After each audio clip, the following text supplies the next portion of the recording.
দাজ্জাল এসে সর্বপ্রথম সকল খাদ্য করবে খতম, খতম করে খোদা বলে নিজে তখন করবে দাবি, বলবে যারা মেনে নিবি আমার হাতের খাবার খাবি, বলবে যারা মেনে নিবি আমার হাতের খাবার খাবি।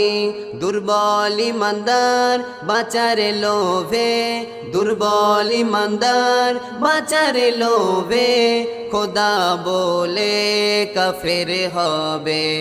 দাজ্জাল এবার দাখিল হবে, ইমানদারের ইমান নেবে। ইবলিস শয়তান সর্বক্ষণে তার কাজেতে সাপোর্ট